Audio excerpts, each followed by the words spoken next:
She mocked the quiet housekeeper, until the entire ballroom stood for her in trance. Nobody could explain the applause stopped before the music did.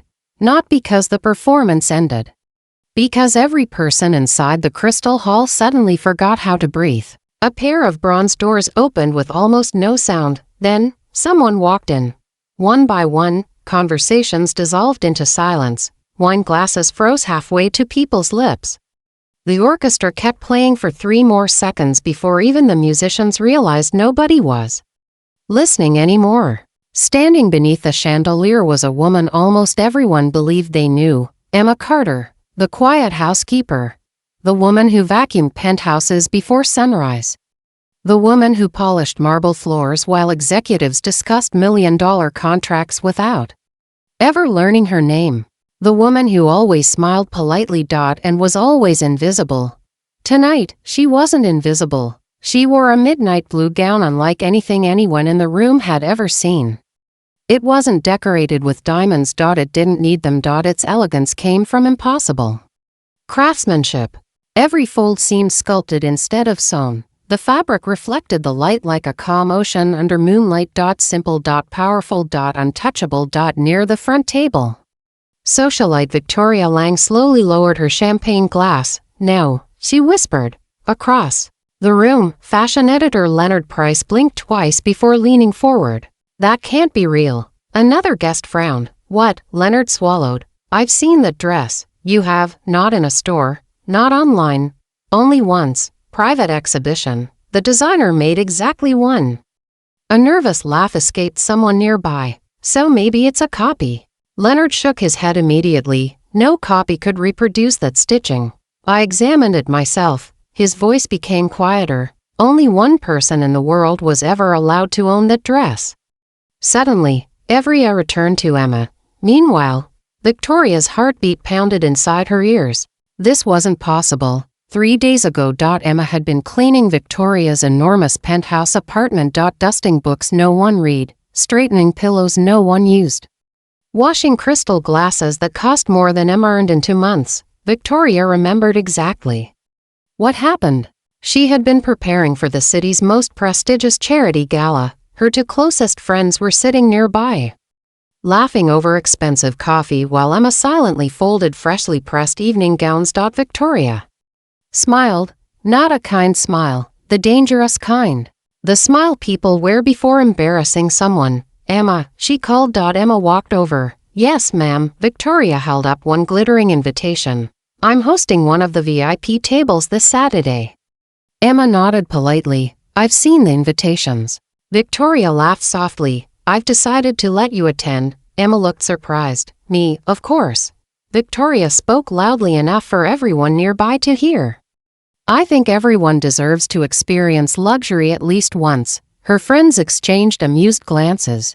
Victoria continued, "You probably don't own anything suitable." She paused deliberately. Double quotes. "But wear your nicest dress. I'm sure nobody will notice." The room filled with restrained laughter. Emma remained completely calm. She lowered her eyes for only a second before answering. "Thank you, nothing more. No anger. No tears. No argument." She simply returned to her work. That silence irritated Victoria even more. Most people cried. Most people defended themselves. Emma did neither. She simply kept folding clothes as though nothing had happened. Victoria whispered to her friends after Emma left, "She actually thinks she belongs there." The 3 women laughed until tears formed in their eyes. Now. Standing inside the crystal hall, Victoria wished she could erase every word, because nobody was laughing anymore. Guests weren't looking at Victoria. They were looking at Emma. With admiration, with curiosity. With respect. Emma walked slowly across the ballroom, not proudly, not nervously. Gracefully. Like someone who had never needed anyone's approval. Whispers spread across every table. Who invited her? How does she know these people? Where did she get that gown? Is she secretly wealthy? No. There has to be another explanation. Victoria searched desperately for one. Maybe someone loaned Emma the dress. Maybe it was fake. Maybe security would remove her in a moment. Yes. That had to be it. Then something happened that shattered every theory in the room. The master of ceremonies suddenly stopped reading his notes. His eyes widened. He looked directly at Emma. Without hesitation. He stepped away from the stage, walked down the grand staircase, crossed the ballroom, and bowed his head respectfully before her. The room exploded into stunned silence. Victoria felt the blood drain from her face, because powerful people don't bow unless they're standing before someone even more powerful. And at that exact moment, Emma smiled for the very first time, not because she wanted revenge, but because the truth was finally about to walk into the room. The question that changed everything. Sophia didn't answer immediately. She simply looked at Evelyn. Not with anger. Not with triumph. Just quiet curiosity. A silence settled between them, heavy enough that the music from the ballroom sounded like it belonged in another world. Finally, Evelyn looked down. When I first hired you, she whispered, I thought you were judging me. Sophia frowned slightly. I barely spoke. I know. Evelyn forced out a bitter laugh. That's what made it worse. You never complained. You never defended yourself. You just kept doing your work. She swallowed hard, and somehow your kindness made me feel smaller. Sophia remained silent. I built my reputation on being admired, Evelyn continued. I wanted every room to notice me, but no matter how expensive my clothes became, no matter how many events I hosted, I was always afraid someone better would walk in. Her eyes filled with tears. When I looked at you, I saw someone completely comfortable with herself. So I convinced myself that if I reminded you of your place, I wouldn't have to think about mine. The confession hung in the air. Ugly. Painfully honest. Sophia nodded once. Thank you for telling the truth. Evelyn looked up. Can you forgive me? Another long pause. I can forgive you. Hope flashed across Evelyn's face. But forgiveness and trust aren't the same thing. The hope faded again. Sophia's voice stayed gentle. Trust is built one decision at a time. You spent months breaking it. It won't return in one conversation. Evelyn closed her eyes. I understand. At that moment, footsteps echoed behind them. A distinguished woman approached, surrounded by several guests. Silver streaks framed her dark hair. Confidence surrounded her without effort. People instinctively stepped aside as she walked. Sophia smiled warmly. You came. The woman embraced her daughter. I told you I would. She turned toward Evelyn. So, you're the employer? Evelyn nodded nervously. I am. The woman studied her for several seconds, not judging. Simply observing. Then she extended her hand. I'm Isabella Hart. Evelyn shook it carefully. I've heard quite a lot about you. Evelyn's stomach tightened. I'm sure none of it was flattering. Isabella surprised her with a small smile. No.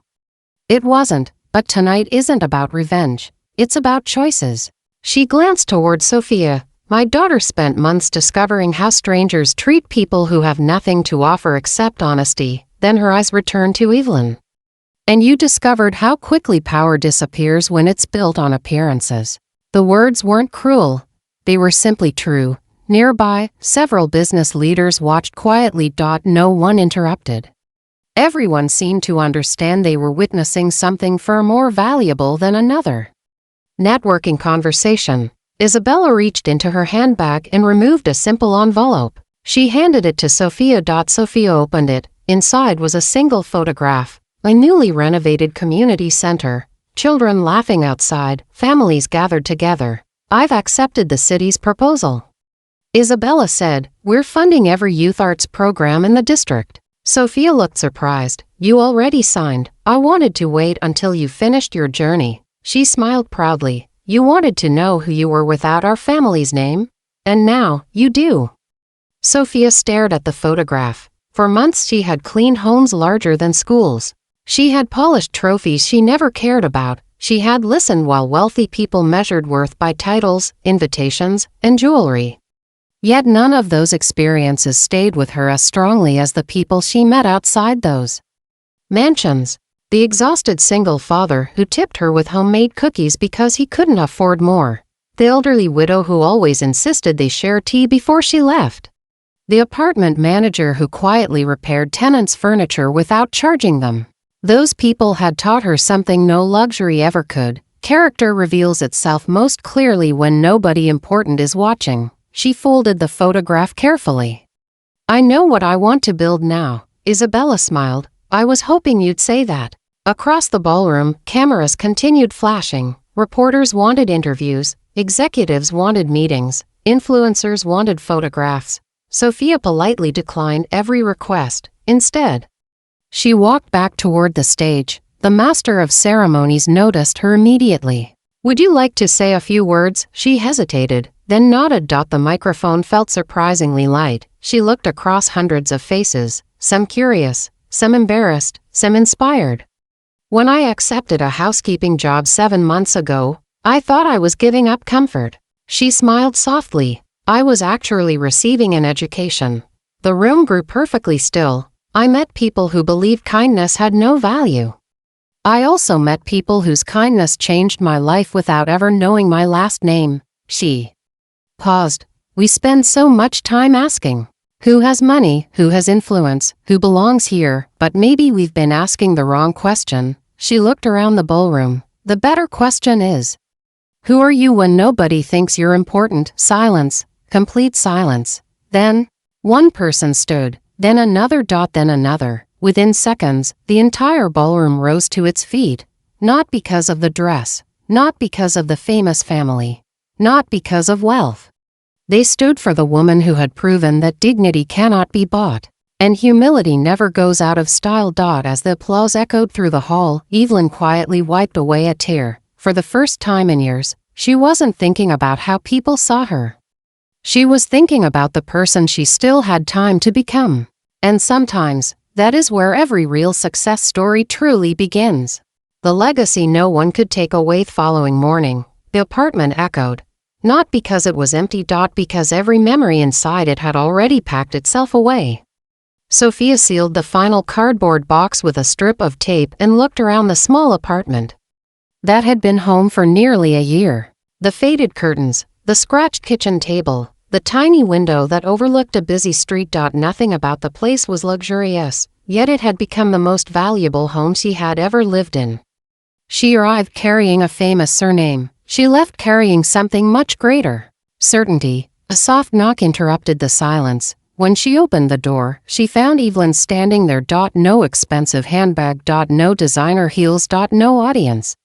Just one woman carrying a small paper bag from a neighborhood bakery. "I didn't know what people bring when they say goodbye," Evelyn admitted awkwardly. "So, I brought cinnamon rolls." Sophia couldn't help smiling. "I think that's a good start." They sat together on the floor because the furniture had already been moved. For a few moments, neither spoke. Finally, Evelyn looked around.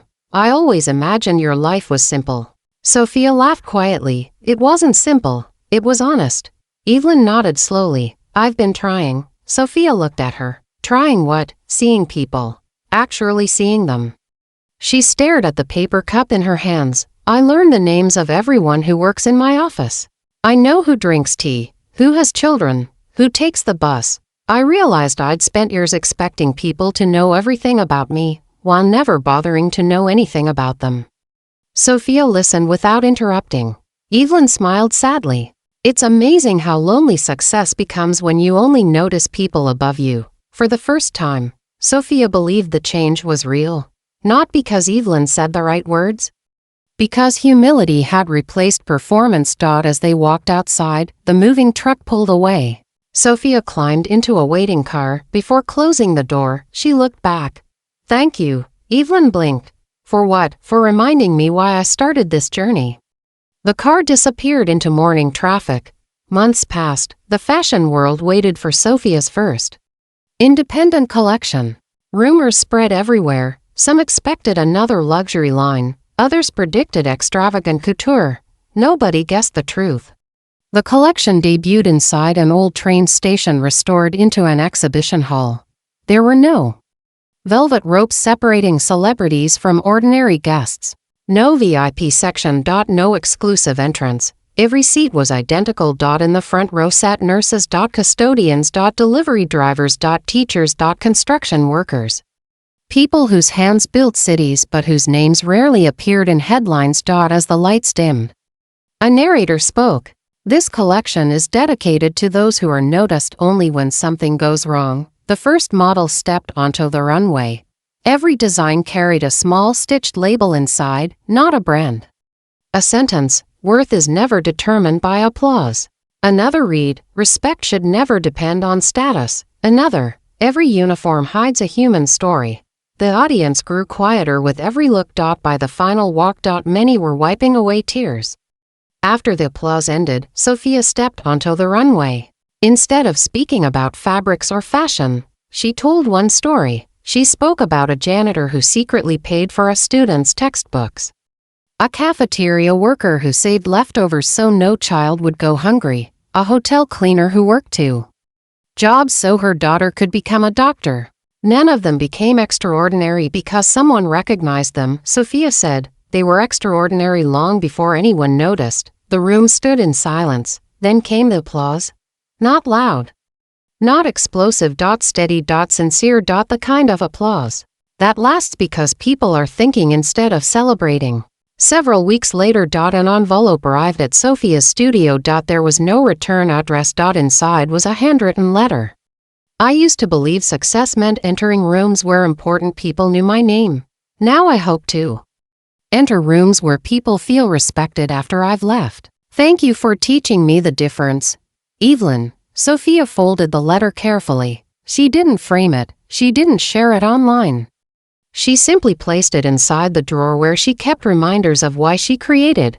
Years later, journalists often ask the same question. What inspired your most famous collection? Some expected her to mention Paris. Others assumed it began with a sketch or an expensive fabric. She always smiled. It started in a one-bedroom apartment with a mop and a lesson I never wanted to learn. She would leave the rest unsaid, because the real lesson was never about fashion. It was never about wealth. It was never about revenge. It was about the invisible test every person faces every single day. How do you treat someone when they have nothing you need? Because titles fade, money changes hands, power disappears, but character is what remains after everything else has been taken away. And in the end, the people who leave the deepest mark on the world are rarely the loudest in the room. They are the ones who quietly choose kindness, even when no one is watching.